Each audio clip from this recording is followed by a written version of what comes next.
always take a time in a day to reach out to somebody, because there's always someone who just wants a handshake, a hello, and just that is enough to give them hope for a better tomorrow. My name is Bisi Alimi. I share hope. Welcome to I Share Hope, the podcast where world leaders share their real stories of hope and how you can use actionable hope to start changing your life today. And now, here's your host, Chris Williams. What's up, sir? How you doing? I'm very well, thank you. How are you? I'm doing good today. Thanks for your time. All right, so make sure I say your name right. It's Bisi Alimi. Is that how I pronounce it? Yes. I got it right? It's Bisi Alimi. Bisi Alimi. Nice. I'm so glad. Man, where are you at right now? Where are you sitting? I am sitting at my workstation. I work from here every day. That's great. So it's a tradition that I have. I work from this table every day. Are you in the UK right now? Yes, I'm in the UK at home. Okay. Awesome. Love it. Are you there? I am in Memphis, Tennessee in the States. And Oh, okay. yeah, so a little bit of ways, but not too far. So if I get this right, Bisi Alimi, tell me if I think, this is amazing if this is true. Are you the first gay male to come out from Nigeria on television? Is that for real? That's what Wikipedia says. Is that real? The first Yes, one? that is true. That is Really? very true. And when was that? Like, I'm amazed at That was 12 years ago. 12 years. Wow. And do you go to Nigeria very often? You're obviously from there. So I left Nigeria in 2007. I went back last year because I was invited to give a talk at one of Africa's biggest book festival. Okay. And they're trying to encourage writings on LGBT issues. And Sure. they wanted me to give them an idea of how to write on LGBT issues. So that was when I went back. That was November last year was when I went back home. Wow. Wow. And how was that? Was it hard? Were people accepting, or were you getting more hate mail than love mail? I think it was a mixed of both, but in reality, my coming was not announced. So my name and pictures, my picture was not used in the promotion of the festival, which would have created some kind of buzz around the festival, but possibly not the right buzz. And I was not allowed to be on social media 2 weeks before going. So I kind of like just kind of frizzle away in a way, as if like out of people's subconscious. And there was nothing about me being in Nigeria until I've got back here. But I didn't really feel like being Nigerian when I went back, in the sense that I had a security, had somebody, always with me, always watching around and seeing if things will happen. And it doesn't really make me feel like I've come back home. Sure. It's different when you're going back that way. Yeah, that makes sense. All right. Well, in case you don't know who this guy is, we're jumping in on kind of what started his stay in the spotlight, but we're talking to a guy who's got so much going on in the area of human rights and activism for people, not just that are working within gender issues and how people look at that from the outside world, but all different kind of human rights that are happening around the globe, because it's not just, oh, what color am I?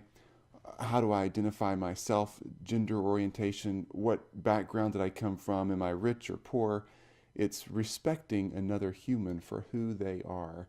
And so I'm really thrilled to be able to talk to you today, and glad to be able to ask you our questions, because we're interviewing, as you know, 1,000 people from around the world. We're trying to get a true cross-section of global population. And that's hard to do, because again, it's not just based on location or color or religion. There's so much more that makes us who we are. And so I can't wait to ask you our questions and hear your story. This is about you, not me. So can I jump in and Let's roll. okay?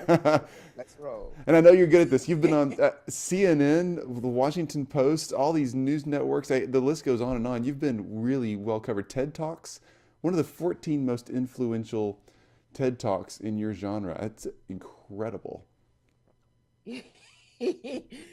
I find that I don't know. I find it really humbling, really, really humbling, that one, you have opportunities to stand up and talk about things that really matters to you.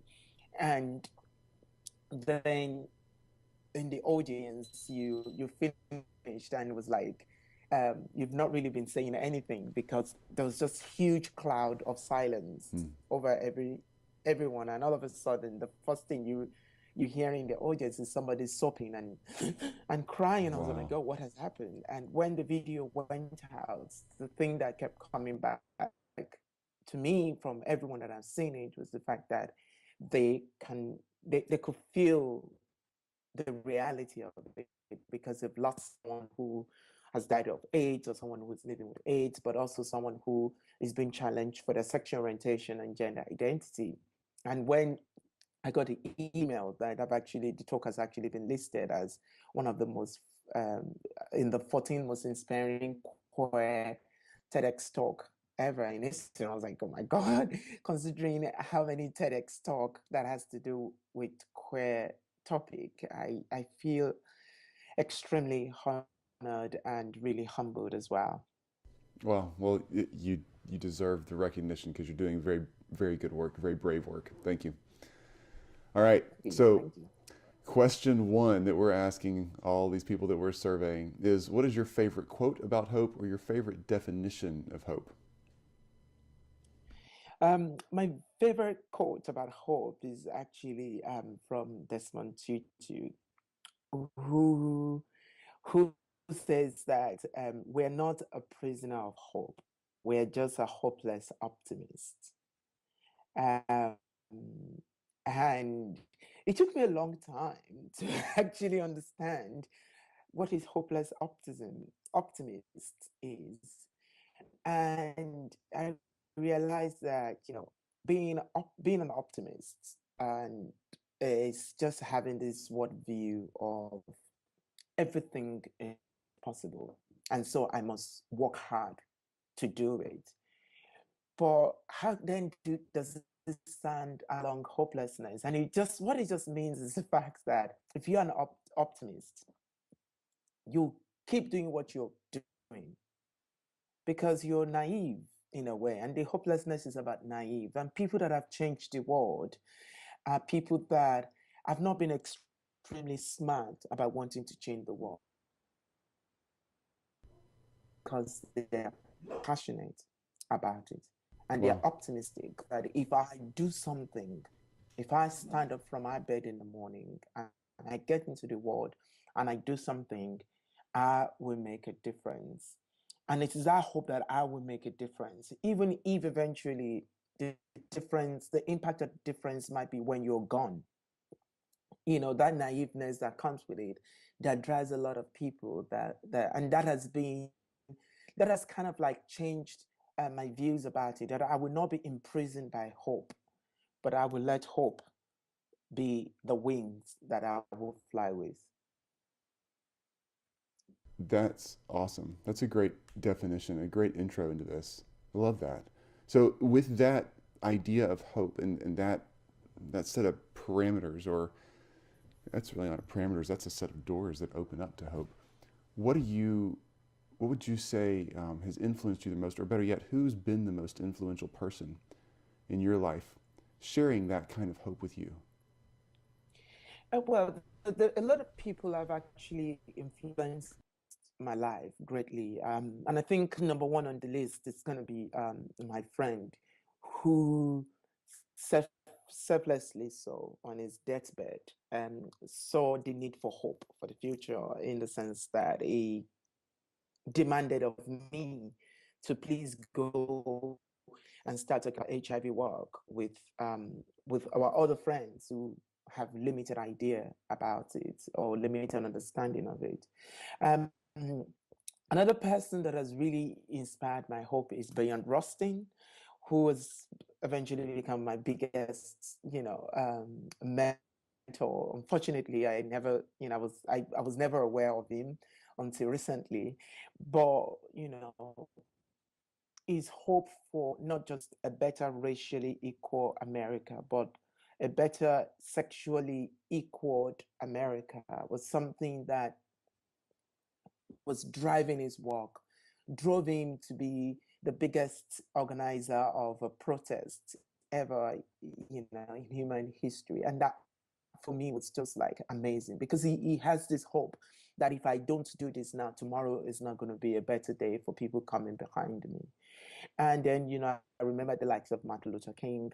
I remember Nelson Mandela as well. So there are great lot of people that have really inspired um, my energy for hope. But those actually they stood out of the crowd. That's a great list. That's a really powerful list, man.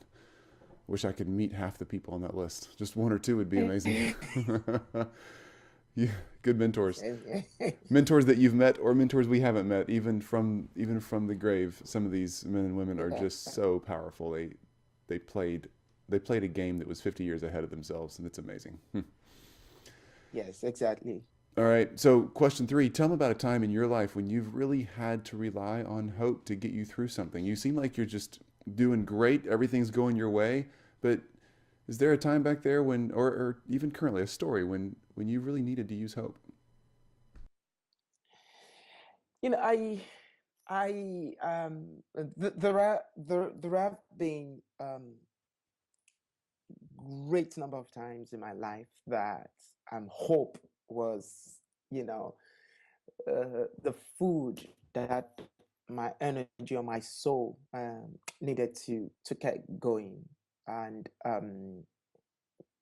remembered vividly um, the the nights that I was attacked in my house, and I was almost killed, and I was changed, I was chained down, beaten, and for over 2 hours, and something that just kept coming back to me was like, this is going to be the end of it.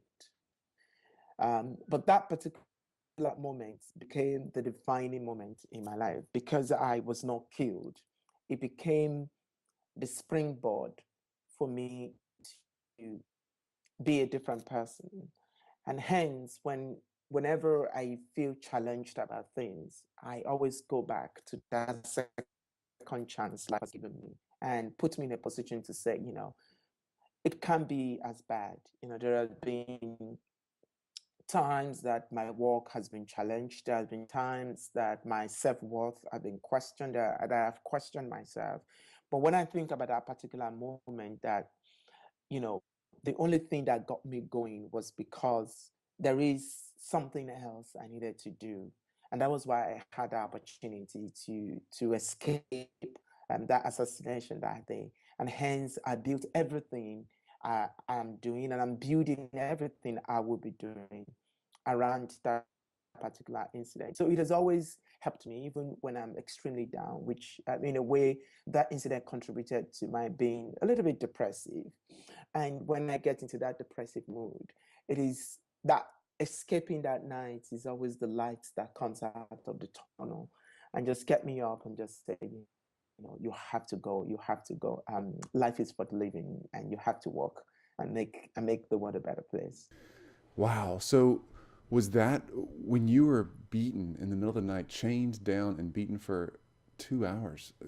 Was that before or after you were seen on television for who you are? That was roughly 3 years after I came out on national television. Really? And it was just a simple hate crime. People were just simply after you for what they didn't understand about you. Was that the issue? I can trivialize it and say about that that was all about. That was what it was all about on the surface of it. But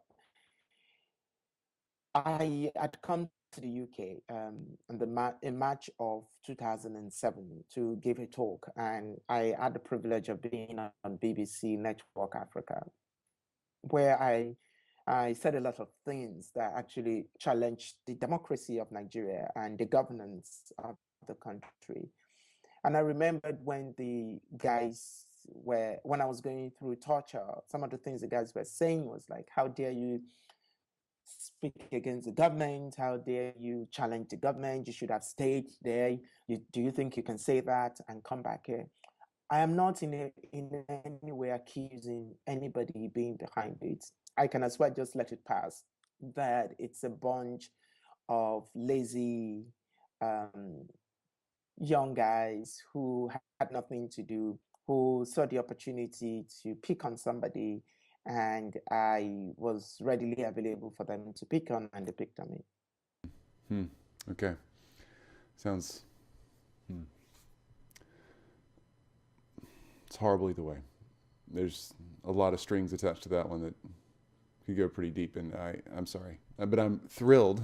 Sorry for that happening, but thrilled that that was a springboard for you. I think they fueled your fire, and that's cool to see. It really is.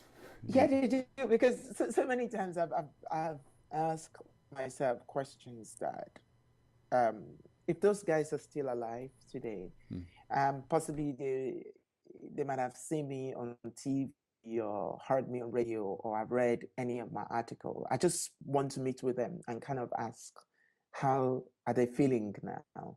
Are they regretting the fact that they didn't carry out the act, or are they like, oh, I want to ask this guy for forgiveness, and we're proud that we didn't kill him because of what he's doing now. I have no idea what is going on in their mind. If there is anything I'm hopeful for, really, really, really, is to actually meet with those guys. So if they're out there and they have a chance to listen to this, I would really love to have a chat with them. That's great. I hope you get that chance. That's fantastic. That's a great attitude. All right, question 4. How are you sharing hope with people today? We've already mentioned a lot of things you're doing, but what are you doing in your life, either with the projects you're working on in a large scale, or when you're just out getting a cup of coffee and you see somebody that needs encouraging? How do you share hope with people? Well, I share hope with people in different forms, in different types of ways. Like you said, through my public speaking engagement, I share my personal experience, and I let people know that, a better world, a better approach to things is possible. I remembered one particular incident which I've shared over and over again when I was on Christine Amanpour's show, I think it was. And I was talking about my challenges with my family, the rejection that I experienced, and why and how much I hope parents will stop taking their children through this, difficult period in life, that they should start accepting their children and, start getting to understand them. And I got home later in the day. I saw a message in my Facebook inbox, which has come from a woman who had caught a child with person of same sex, and had driven the child out of the house.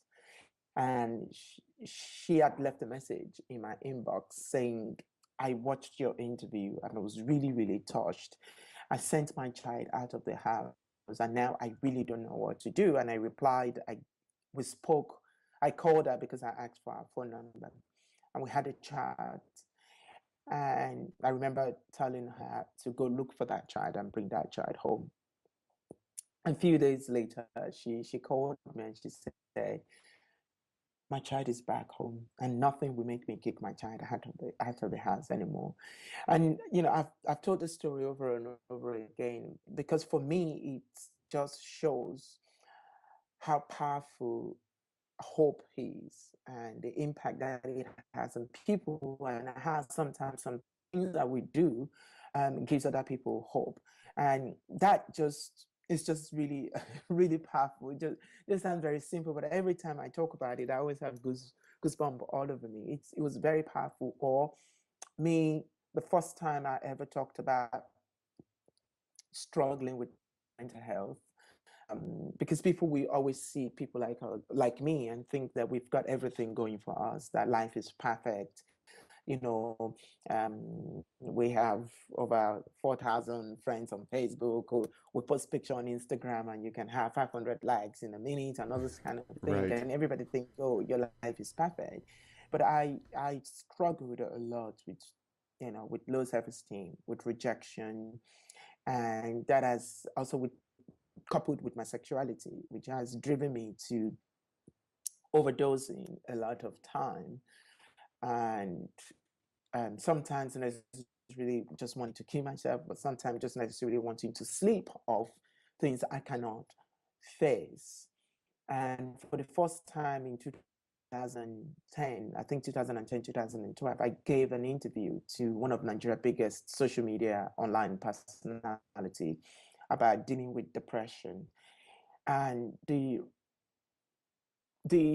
requests that came after that from loads of Nigerians saying, I've been dealing with this as well. Thank you so much for talking so freely about this. You've given me the courage to be able to face this, and I can do it. And I was so ashamed of this before, but now I can really do this. I can face this demon. I can challenge it, and I can always know that it's okay not to be okay.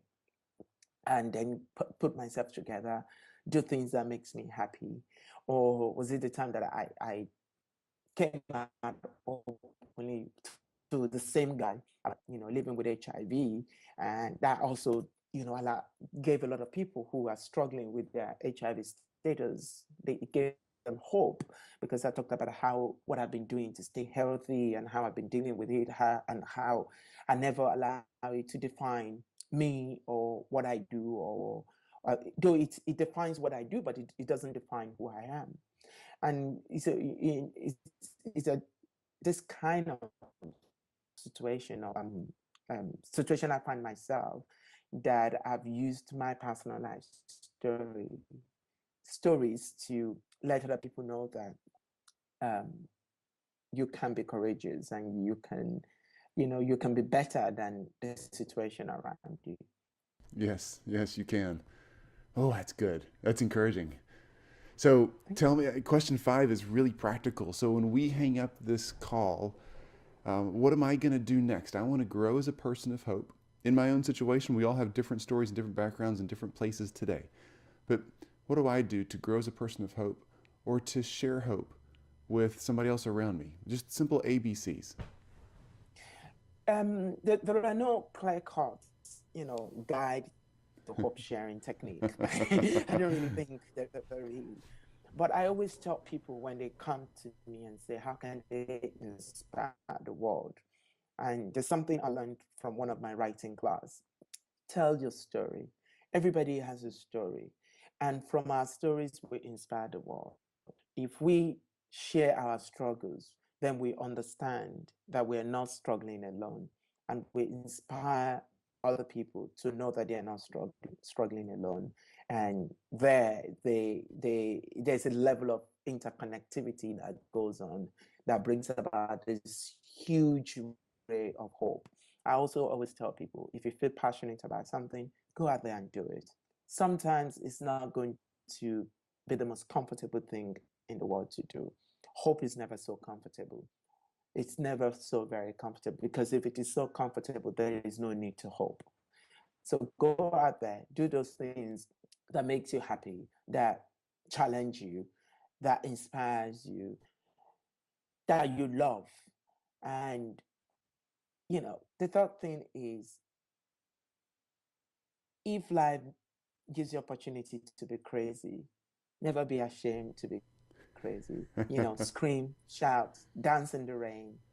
But amongst to top it up, always take a time in a day to reach out to somebody, because there's always someone who just wants a smile, a handshake, a hello, And just that is enough to give them hope for a better tomorrow.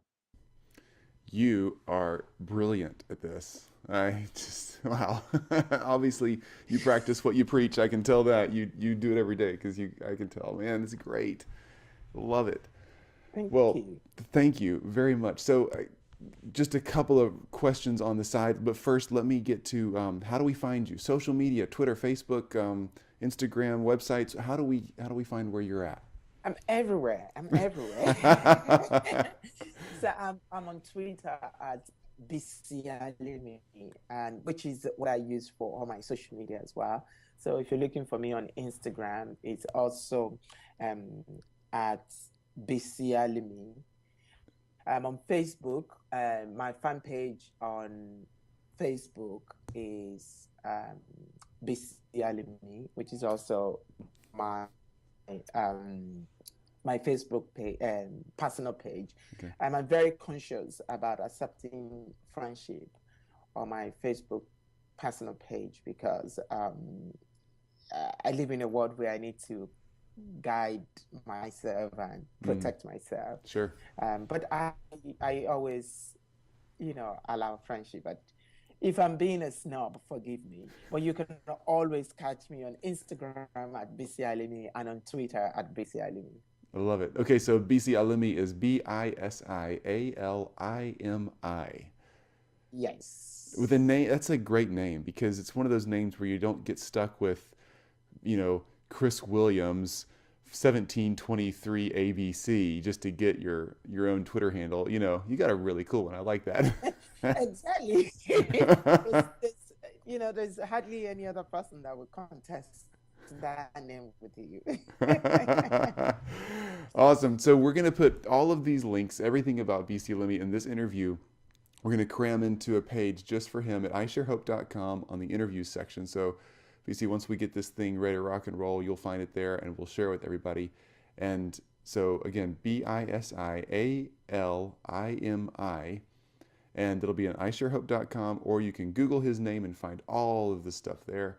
And man, this is awesome. So when you first forget why you were going on BBC and they were going to interview you, you're going to be on national TV. I mean, you're fixing to tell the world something really personal about yourself. Were you just scared to death? I mean, the lights are on, the camera's there, and you're like, oh crap, here I go. Oh my God, I have a serious fear of stage or of camera. No. Seriously, I do. You're Tell people, you made a like profession out seriously, of I public do. speaking and you're scared of cameras and the stage. I am always very scared, but you know, and I think when I'm most especially when I'm about to tell a personal story, I I don't think as a for me sharing my story, I I want to put this in a better way. I get afraid, but something that keeps coming that helps me through is just something that I've talked about before. And it's very much about if you hold back, you're going to deny somebody the opportunity to say, I can do it too. So this is not about you. This is about someone out there who needs to be challenged, who needs to be inspired, and you need to go and tell the story. And that is why I mostly, one of the biggest challenges that I have is that many people expect me to live a superstar life. I don't see myself as one. So there's that problem about when people now say, oh my God, you're a celebrity. And I was like, no, I'm not a celebrity. I'm just somebody who happens to have a story and who is lucky enough to have a platform. There are so many people with my kind of story, but necessarily just do not have the same platform that I have. And so that does not mean that I'm better than them. And so I don't have to act in a way differently. So I always, going back to your question, I always approach it as a matter of I am just an instrument to challenge somebody. The spotlight might be on me. This is not about me. And that helps me so that when I get there, I tell the story. not as Bisi Alimi, but as somebody who's have faced life challenges and who, luckily enough, has been able to find his way out of it. Oh, that's great. So that's great. So for me and the rest of us listening in over 40 countries, which is amazing, if you're hearing this, you have your own story. You really do. And just like BC said a minute ago, if you have a story, you got to tell it because it will challenge somebody else to do something, to do the same thing, to take a step forward or to grow or to help themselves out of a difficult situation. You have to tell your story. That is so, so important. It doesn't matter how flashy or amazing or how well spoken or whatever your story includes. It's your story and somebody else will connect to it. Somebody else has a very similar background and story. Great point. My friend, thank you very much for your time. It's been a privilege to talk to you. Thank you so very much. And thanks for giving me the honor to be part of this project. It's really a pleasure. Thank you. You bet. And before we go, I love to get one good clip from each of our guests. Say your name and I Share Hope. Or your name and what you do in I Share Hope. Bisi Alimi. Oh, okay. What do I do? Oh my God. You can do your name and I Share Hope. Do two of them. Give me your name and then whatever else you want. My name is Bisi Alimi. I share hope. Awesome. I love it. And if you want to put on what you do on there, you're welcome to. Do you know? What do you say you do? People say, oh, Bisi Alimi, and they just meet you. If they don't know who you are, they just meet you over a cup of coffee. What do you say that you do? Well, I'm a public speaker. I make a lot of my income from doing public speaking. I don't like to use the word inspirational speakers because I'm also hoping to be inspired. So I'm a public speaker. I also do a lot of media commentary as well. I also write. I write opinion pieces. So I always get confused about what really do I do, and I do a lot of things. Well, you did say that if you get a chance to do something crazy like dance in the rain, you do it, and I think that's a great one right there. Yes, exactly. All right, my friend. Enjoy your day. Thank you for your time. Bye. Bye-bye. You've just listened to I Share Hope. If you're ready to make a change, head to our website at isharehope.com and claim your free copy of the Top 10 Actions of Hope from World Leaders to use hope in your own life. Thanks for listening, and we'll talk to you next time.